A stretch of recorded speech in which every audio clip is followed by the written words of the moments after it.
ನಮಸ್ಕಾರ, ವಿಶೇಷ ಕಾರ್ಯಕ್ರಮಕ್ಕೆ ಸ್ವಾಗತ. ನಾನು ಸುಧಾ ಗೌಡ. ಇತ್ತೀಚಿನ ದಿನಗಳಲ್ಲಿ ಕ್ರೈಮ್ ಪ್ರಕರಣಗಳು ಬಹಳ ಹೆಚ್ಚಾಗಿ ಬೆಳಕಿಗೆ ಬರ್ತಾ ಇದೆ. ಈ ಕ್ರೈಮ್ ಸ್ಟೋರಿಗಳನ್ನು ಕೇಳ್ತಾ ಇದ್ರೆ ನಿಜಕ್ಕೂ ಆಶ್ಚರ್ಯ ಆಗುತ್ತೆ, ಆತಂಕ ಆಗುತ್ತೆ. ಯಾರನ್ನ ನಾವು ನಂಬೋದು? ಅಪ್ಪನನ್ನು ನಂಬಬೇಕಾ, ಅಮ್ಮನನ್ನು ನಂಬಬೇಕಾ, ಗಂಡ ಹೆಂಡತಿಯನ್ನು ನಂಬಬೇಕಾ, ಅಣ್ಣ ತಮ್ಮನನ್ನು ನಂಬಬೇಕಾ ಬೇಡವಾ? ಯಾರ್ಯಾರ ಮನಸ್ಸಿನಲ್ಲಿ ಯಾವ್ಯಾವ ರೀತಿಯ ಉದ್ದೇಶಗಳಿರುತ್ತೆ ಅನ್ನೋದೇ ಅರ್ಥ ಆಗದಿರುವಂತಹ ಪರಿಸ್ಥಿತಿಗೆ ನಾವೆಲ್ಲರೂ ಕೂಡ ಬಂದು ತಲುಪಿದ್ದೀವಿ. ಇದು ನಿಜಕ್ಕೂ ದುರಂತ. ಇಂಥದ್ದು ಸ್ಟೋರಿಗಳನ್ನು ಕೇಳ್ತಾ ಇದ್ರೆ ನಮ್ಮ ಮನೆಗಳಲ್ಲಿ ಒಂದಷ್ಟು ಭಯದ ವಾತಾವರಣ ಮೂಡುವಂತಹ ಪರಿಸ್ಥಿತಿ ಕೂಡ ಇರುತ್ತೆ ಯಾರಿಗೆ ಈ ಸ್ಟೋರಿಗಳನ್ನು ನೋಡಿದಂಥವ್ರಿಗೆ. ಯಾಕಂದರೆ ಇದು ಕಲಿಗಾಲದಲ್ಲಿ ಏನು ಬೇಕಾದರೂ ನಡಿಬಹುದು. ಮನುಷ್ಯನ ಊಹೆಗೂ ನಿಲುಕದಂಥ ಘಟನೆಗಳು ನಡೀತಾ ಇದೆ. ಅದನ್ನು ನಾವೆಲ್ಲರೂ ಕೂಡ ಪ್ರತಿದಿನ ಕೇಳ್ತಾ ಇದ್ದೀವಿ, ಆಶ್ಚರ್ಯ ಪಡ್ತಾ ಇದ್ದೀವಿ. ಹೌದಾ, ಮನುಷ್ಯನ ಜೀವನ ಇಷ್ಟೇನಾ, ಮನುಷ್ಯನ ಬುದ್ಧಿ ಇಷ್ಟೇನಾ ಅಂಥೇಳಿ ಎಲ್ಲೋ ಒಂದು ಕಡೆ ನಮಗೆ ನಾವೇ ಪ್ರಶ್ನೆ ಮಾಡಿಕೊಂಡು ಮುಂದೆ ಹೋಗ್ತಾ ಇದ್ದೀವಿ. ಇವತ್ತು ಬಹಳ ವಿಚಿತ್ರವಾದಂಥ ಒಂದು ಪ್ರಕರಣವನ್ನು ನಿಮ್ಮ ಮುಂದೆ ಇಡುವಂಥ ಒಂದು ಪ್ರಯತ್ನ. ನೋಡಿ, ಒಂದು ಸಂಸಾರದಲ್ಲಿ ಅತ್ತೆ ಮಾವ ಸೊಸೆ ನಾದಿನಿಯರು ಅಂತ ಬಂದಾಗ ಅಲ್ಲಿ ಒಂದು ಒಳ್ಳೆಯ ಬಾಂಧವ್ಯವನ್ನು ನಾವು ಬಹಳ ಹಿಂದಿನಿಂದಲೂ ಕೂಡ ನೋಡ್ಕೊಂಡು ಬಂದಿದ್ದೀವಿ. ಆದರೆ ಈಗಿನ ಕಾಲದಲ್ಲಿ ಆ ಯಾವ ಸಂಬಂಧಗಳಲ್ಲೂ ಕೂಡ ಮೌಲ್ಯ ಇಲ್ಲ, ಆ ಸಂಬಂಧಗಳಿಗೆ ಬೆಲೆಯೂ ಇಲ್ಲ. ಮನುಷ್ಯನ ಅತಿಯಾಸೆಯ ದುರಾಸೆಯಿಂದಾಗಿ ಯಾವ ಸಂಬಂಧಗಳಿಗೂ ಬೆಲೆ ಇಲ್ಲದೆ ಆ ಎಲ್ಲ ಸಂಬಂಧಗಳು ಕೊಲೆಯಲ್ಲಿ ಅಂತ್ಯ ಆಗ್ತಾ ಇರೋದು ಕಲಿಗಾಲದ ದುರಂತ. ಹೀಗಾಗಿ ಇವತ್ತಿನ ಸ್ಟೋರಿ ಏನಪ್ಪ ಅಂತಂದರೆ, ಸೊಸೆಯ ಮೇಲೆ ಮಾವ ಕಣ್ಣು ಹಾಕಿದಾನೆ. ಆಗ ಮಗ ಏನು ಮಾಡ್ತಾನೆ? ಅಪ್ಪನನ್ನು ಸುಮ್ಮನೆ ಬಿಟ್ಬಿಡ್ತಾನ? ಅಪ್ಪನಿಗೆ ಪನಿಷ್ಮೆಂಟ್ ಕೊಡ್ತಾನ? ಅಥವಾ ತನ್ನ ಹೆಂಡತಿಗೆ ಪನಿಷ್ಮೆಂಟ್ ಕೊಡ್ತಾನ? ಬಹಳ ರೋಚಕವಾಗಿದೆ ಸ್ಟೋರಿ, ಹೇಳ್ತಾ ಹೋಗ್ತೀನಿ ಕೇಳಿ.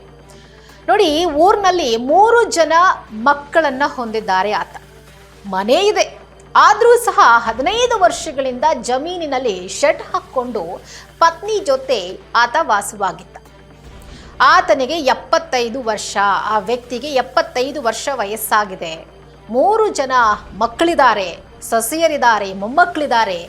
ಜೊತೆಗೆ ಪತ್ನಿ ಜೊತೆ ಅವರು ತಮ್ಮ ಜಮೀನಿನ ಶೆಡ್ನಲ್ಲಿ ವಾಸ ಮಾಡ್ಕೊಂಡಿದ್ರು. ಆದರೆ ಕಳೆದ 8 ವರ್ಷಗಳ ಹಿಂದೆ ಪತ್ನಿ ಸಾವನ್ನಪ್ತಾರೆ.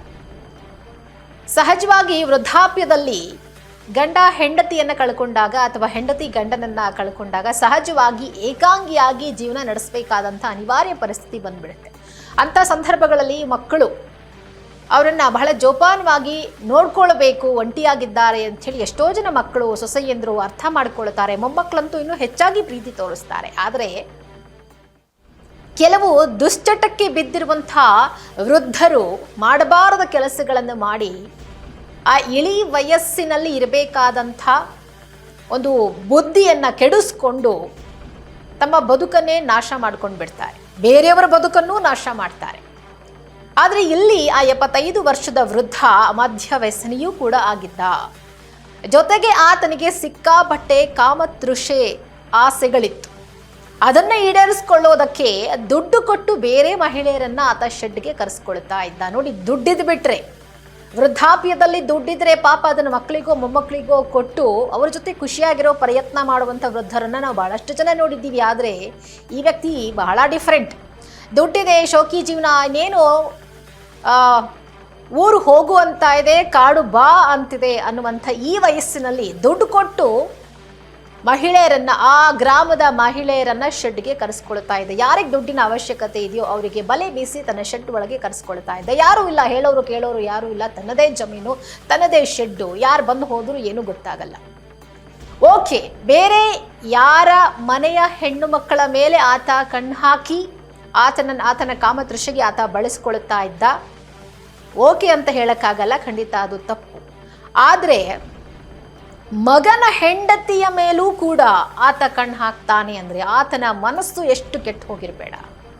ಮಗನ ಹೆಂಡತಿ ಅಂದರೆ ಸೊಸೆ, ಮಗಳ ಸಮಾನ. ಆಕೆಯ ಮೇಲೂ ಕೂಡ ಆತ ತನ್ನ ಆಸೆಯನ್ನು ತೀರಿಸ್ಕೊಳ್ಳೋದಕ್ಕೆ ಪ್ರಯತ್ನ ಪಡ್ತಾನೆ. ಜಮೀನಿಗೆ ಕೆಲಸ ಮಾಡೋದಕ್ಕೆ ಅಂಥೇಳಿ ಪಾಪ ಮಗನ ಹೆಂಡತಿ ಸೊಸೆ ಕೆಲಸಕ್ಕೆ ಬಂದಂಥ ಸಂದರ್ಭದಲ್ಲಿ ಆಕೆಯನ್ನು ಬಲವಂತವಾಗಿ ಆತ ಬಳಸ್ಕೊಳ್ತಾ ಇದ್ದ. ಕೊನೆಗೆ ತನ್ನ ಪತ್ನಿಯ ಜೊತೆಗೆ ತಂದೆ ಅನೈತಿಕ ಸಂಬಂಧ ಹೊಂದಿರುವಂತಹ ವಿಚಾರ ಗೊತ್ತಾಗಿದ್ದೇ ತಡ ಆ ಮಗ ರೊಚ್ಚಿಗೇಳ್ತಾ. ಯಾರು ತಾನೇ ಸುಮ್ಮನಿರ್ತಾರೆ? ಇಂಥ ಒಂದು ವಿಚಾರ ಗೊತ್ತಾದಾಗ ರೋಷ ಉಕ್ಕಿ ಬರುತ್ತೆ, ಯಾವುದೇ ಗಂಡಸಿಗಾದ್ರೂ ಅಷ್ಟೇ. ತನ್ನ ಸ್ವಂತ ತಂದೆ ತನ್ನ ಹೆಂಡತಿ ಜೊತೆನೇ ಸಂಬಂಧ ಇಟ್ಕೊಂಡಿದ್ದಾರೆ, ಅದು ಬಲವಂತದ ಸಂಬಂಧ. ಪಾಪ ಆಕೆಗೇನು ಇಷ್ಟ ಇರಲಿಲ್ಲ, ಆದರೆ ಬಲವಂತವಾಗಿ ಒಬ್ಬ ಮಹಿಳೆಯನ್ನ ಬಲಾತ್ಕಾರ ಮಾಡಿದಾಗ ಆಕೆ ಏನು ಮಾಡ್ಲಿಕ್ಕೆ ಸಾಧ್ಯ ಅಲ್ವಾ? ಇಂಥ ಸಂದರ್ಭದಲ್ಲಿ ತಂದೆಯನ್ನೇ ಮುಗಿಸಿ ಬಿಡುವಂಥ ಪ್ಲಾನ್ ಅನ್ನ ಮಗ ಮಾಡ್ಕೊಂಡ್ಬಿಟ್ಟಿದ್ದ. ಕಾಮಿಷ್ಟ ದಂಧೆಯಿಂದ ಬೇಸತ್ತು ಹೋಗ್ಬಿಟ್ಟಿದೆ. ಯಾಕಂದ್ರೆ ಗೊತ್ತಿತ್ತು ತನ್ನ ತಂದೆ ಬೇರೆ ಬೇರೆ ಹೆಣ್ಮಕ್ಳ ಜೊತೆ ಅಕ್ರಮ ಸಂಬಂಧವನ್ನ ಇಟ್ಕೊಂಡಿದ್ದಾರೆ, ಶೆಡ್ನಲ್ಲಿ ಯಾಕೆ ಒಬ್ಬರೇ ಇದ್ದಾರೆ, ಯಾರ್ಯಾರು ಹೋಗ್ತಾರೆ ಬರ್ತಾರೆ ಎಲ್ಲವೂ ಕೂಡ ಮಗನಿಗೆ ಗೊತ್ತಿತ್ತು. ಏನೋ ಹೋಗ್ಲಿ, ಅವ್ರ ಜೀವನ ವಯಸ್ಸಾಗಿದೆ, ಹೆಂಗ್ ಬೇಕಾದ್ರೂ ಇರ್ಲಿ ಅಂತ ಹೇಳಿ ಮಗ ಬಿಟ್ಬಿಟ್ಟಿದ್ದ. ಬೇಸತ್ತು ಹೋಗಿದ್ದ, ತಂದೆ ಸರಿ ಇಲ್ಲ ಅಂಥೇಳಿ, ತನ್ನ ಜೀವನ ಆದರೂ ಚೆನ್ನಾಗಿರ್ಲಿ ಅಂತ ಹೇಳಿ ಪಾಪ ಅವರು ಆರಾಮಾಗಿದ್ರು. ಆದರೆ ಜಮೀನಿಗೆ ಕೆಲಸ ಮಾಡಕ್ಕೆ ಹೋಗ್ತಾ ಇದ್ದಂಥ ತನ್ನ ಹೆಂಡತಿ ಮೇಲೂ ಕೂಡ ತಂದೆ ಕಣ್ಣು ಹಾಕಿದಾಗ ಯಾವ ಮಗ ತಾನೇ ಸುಮ್ಮನಿರ್ತಾನೆ?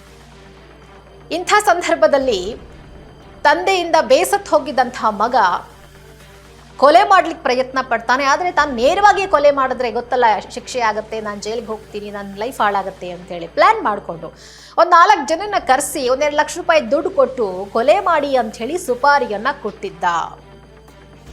ಈ ಘಟನೆ ನಡೆದಿರೋದು ಯಾದಗಿರಿ ಜಿಲ್ಲೆಯ ಗೋನಾಳ ಗ್ರಾಮದಲ್ಲಿ. ಮಗನಿಂದಲೇ ತಂದೆಯ ಕೊಲೆ ನಡೆದು ಹೋಗಿದೆ. ಗೋನಾಳ ಗ್ರಾಮದಲ್ಲಿ 6 ದಿನಗಳ ಹಿಂದೆ ಅಂದರೆ ಮಾರ್ಚ್ 12ರ ರಾತ್ರಿ 74 ವರ್ಷದ ಪಂಪಣ್ಣ, ಆತನ ಹೆಸರು ಪಂಪಣ್ಣ ಸಜ್ಜನ ಅನ್ನುವಂಥವರ ಕೊಲೆಯಾಗುತ್ತೆ. ಕೊಲೆ ನಡೆದ ಬಳಿಕ ಈ ಹಂಪಣ್ಣ ಸಜ್ಜನ ಪುತ್ರ ಶರಣಬಸಪ್ಪ ವಡಗೇರ ಅನ್ನುವಂಥ ಒಂದು ಪೊಲೀಸ್ ಠಾಣೆಗೆ ದೂರು ಕೊಡ್ತಾರೆ. ಪೊಲೀಸ್ ಠಾಣೆಗೆ ದೂರು ಕೊಟ್ಟ ಮೇಲೆ ಕೇಸ್ ದಾಖಲಾಗುತ್ತೆ. ಕೇಸ್ ದಾಖಲು ಮಾಡಿಕೊಂಡು ತನಿಖೆ ನಡೆಸ್ತಾ ಇದ್ದಂಥ ಪೊಲೀಸರಿಗೆ ಆರಂಭದಲ್ಲೇ ಕೊಲೆ ಯಾರು ಮಾಡಿದ್ದಾರೆ ಅನ್ನೋದು ಗೊತ್ತಾಗದಂಥ ಸ್ಥಿತಿ ನಿರ್ಮಾಣವಾಗಿಬಿಡುತ್ತೆ. ಆದರೆ ಕೊಲೆ ನಡೆದ 4 ದಿನಗಳ ಬಳಿಕ ಆರೋಪಿಗಳನ್ನ ಪತ್ತೆ ಹಚ್ಚೋದ್ರಲ್ಲಿ ಪೊಲೀಸರು ಯಶಸ್ವಿ ಆಗ್ತಾರೆ. 75 ವರ್ಷ ವಯಸ್ಸಾಗಿದ್ರೂ ಕಾಮದಾಟಕ್ಕಾಗಿ ಮಹಿಳೆಯರ ಜೊತೆ ಸಂಬಂಧವನ್ನ ಇಟ್ಕೊಂಡು ಸೊಸೆಯನ್ನೂ ಬೆಳೆದ ತಂದೆಯನ್ನ ಕಂಡು ಮರ್ಯಾದೆಗೆ ಹೆದರಿ ಮಗನೇ ಸುಪಾರಿ ಕೊಟ್ಟು ಕೊಲೆ ಮಾಡಿಸಿರೋದು ತನಿಖೆಯ ವೇಳೆ ಬಯಲಾಗುತ್ತೆ. ಪೊಲೀಸರು ಆರೋಪಿಗಳನ್ನ ಅರೆಸ್ಟ್ ಮಾಡಿದ ಬಳಿಕ 75 ವರ್ಷ ವಿರುದ್ಧ ಹಂಪಣ್ಣನ ಕೊಲೆ ಹಿಂದಿನ ರಹಸ್ಯ ಬಯಲಿಗೆ ಬಂದಿರೋದು. ಕೊಲೆ ಮಾಡಿದ್ದು ಮಾತ್ರ ತಿರುಪತಿ ಮೂಲದ 4 ಜನ, ಅವರಿಗೆ ಸುಪಾರಿ ಕೊಟ್ಟು ಕೊಲೆ ಮಾಡಿಸಿದ್ದು ಮಗ. ಆದರೆ ಇಲ್ಲಿ ಕೊಲೆ ಯಾತಕ್ಕಾಗಿ ನಡೆಯಿತು, ಆಸ್ತಿಗೋಸ್ಕರ ಕೊಲೆ ನಡೆದಿರಬಹುದು ಅಂಥೇಳಿ ಪೊಲೀಸರು ಅನುಮಾನ ಪಟ್ಟಿದ್ರು. ಆದರೆ ಅದರ ಹಿಂದೆ ಇದ್ದಂಥ ಕಾರಣ ಈಗಾಗಲೇ ನಾನು ಹೇಳಿದಾಗೆ ತನ್ನ ಹೆಂಡತಿಯ ಮೇಲೆ ಆತ ಕಣ್ಣು ಹಾಕಿದ್ದ, ಆಕೆಯ ಮೇಲೆ ಬಲಾತ್ಕಾರ ಮಾಡಿದ್ದ ಅನ್ನೋ ಕಾರಣವನ್ನ ಇಟ್ಕೊಂಡು ಆತ ತನ್ನ ತಂದೆಯನ್ನ ಕೊಲೆ ಮಾಡಿಸಿತ್ತು. ಮೊದಲು ಆಸ್ತಿಗಾಗಿ ಅಂಥೇಳಿ ಪೊಲೀಸರು ಅಂದ್ಕೊಂಡಿದ್ರು. ಅದಾದ ಮೇಲೆ ಆ ಕೊಲೆಯಾದ ತಂದೆಯ ಮೊಬೈಲ್ನಲ್ಲಿ ಹಲವಾರು ಫೋಟೋಗಳು ಸಿಕ್ಕಿದ್ವು. ಅಂದರೆ ತಾನು ಯಾರ್ಯಾರ ಜೊತೆ ಓಡಾಡ್ತಾ ಇದ್ದ, ಯಾರ್ಯಾರ ಜೊತೆ ದಿನಗಳನ್ನು ಕಳೀತಾ ಇದ್ದ, ಆ ವೃದ್ಧ 75 ವಯಸ್ಸಿನಲ್ಲೂ ಮೊಬೈಲ್ ಇಟ್ಕೊಂಡು ಅದರಲ್ಲಿ ಅವ್ರ ಜೊತೆ ಫೋಟೋ ತಕ್ಕೊಳ್ಳುವಂಥ ಹುಚ್ಚಿತ್ತು ಆತನಿಗೆ.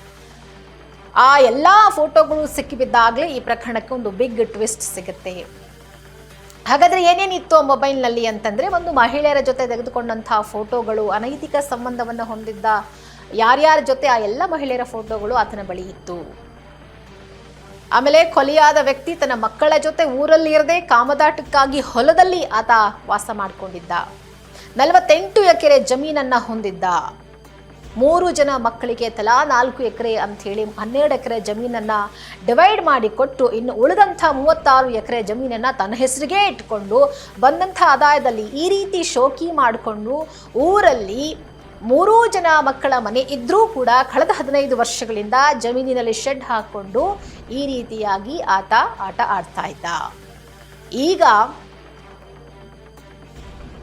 ಆ ಒಂದು ಪ್ರಕರಣದಲ್ಲಿ ಬಹಳ ದೊಡ್ಡ ಮಟ್ಟದ ತಿರುವು ಆಗಿರುವಂಥದ್ದೇನಪ್ಪಾ ಅಂತಂದ್ರೆ, ಆತ ಮದ್ಯವ್ಯಸನಿಯೂ ಕೂಡ ಆಗಿದ್ದ. ಹೀಗಾಗಿ ಕುಡಿದ ಅಮಲಿನಲ್ಲಿ ಏನು ಬೇಕಾದರೂ ಮಾಡಿರ್ಬೋದು. ದುಡ್ಡು ಕೊಟ್ಟು ಬೇರೆ ಮಹಿಳೆಯರನ್ನ ಶೆಡ್ಗೆ ಕರೆಸ್ಕೊಳ್ತಾ ಇದ್ದ. ಕೊನೆಗೆ ಈಗ ತನ್ನ ಸೊಸೆಯ ಮೇಲೆ ಕಣ್ಣು ಹಾಕಿ ಇದೀಗ ಪರಲೋಕವನ್ನ ಸೇರಿದ್ದಾರೆ. ಆದರೆ ಈಗ ಕೊಲೆ ಮಾಡಿಸಿದಂಥ ಗಂಡ ತಪ್ಪು ಮಾಡಿದ್ದಾರೆ, ಜೈಲಿಗೆ ಹೋಗೋಕ್ಕೆ ಈಗ ರೆಡಿ ಆಗಿದ್ದಾರೆ. ಕಾರಣ ಸಿಕ್ಕಾಕೊಂಡಿದ್ದಾರೆ, ಅವರೇ ಕೊಲೆ ಮಾಡಿಸಿದ್ದು ಅಂತ ಹೇಳಿ ಪೊಲೀಸರ ತನಿಖೆಯಲ್ಲಿ ಇದೀಗ ಬಯಲಾಗಿರೋದು. ಆದರೆ ನೋಡಿ ಜೀವನ ಹೆಂಗೆ ಹಾಳಾಯಿತು ಅಂತಂದರೆ, ಪಾಪ ಏನೂ ತಪ್ಪು ಮಾಡದ ಆ ಸೊಸೆ, ಈ ಕಡೆ ಗಂಡನೂ ಇಲ್ಲ, ಈ ಕಡೆ ಜೀವನವೂ ಇಲ್ಲ. ಆಕೆಯ ಪರಿಸ್ಥಿತಿ ಯಾರಿಗೂ ಕೂಡ ಹೇಳುತ್ತಿರೋದಾಗಿದೆ. ಈ ಕಡೆ ಮಾವ ಪರಲೋಕ ಸೇರಿಕೊಂಡ್ರು, ಗಂಡ ಜೈಲಿಗೆ ಹೋದ್ರು. ಆಕೆಯ ಪರಿಸ್ಥಿತಿ ಏನು ಯೋಚನೆ ಮಾಡಬೇಕಾಗಿತ್ತಲ್ವಾ? ತುಂಬು ಸಂಸಾರ, 3 ಜನ ಮಕ್ಕಳಿದ್ರು, ಆಸ್ತಿ ಇತ್ತು, ಎಲ್ಲವೂ ಇತ್ತು, ಭಗವಂತ ಎಲ್ಲವನ್ನೂ ಕೊಟ್ಟಿದ್ದ. ಆದರೆ ಕೇವಲ ಕಾಮತೃಷ್ಯೆಗಾಗಿ ಇಡೀ ಕುಟುಂಬವನ್ನೇ ನಾಶ ಮಾಡ್ಕೊಂಡ್ಬಿಟ್ಟ.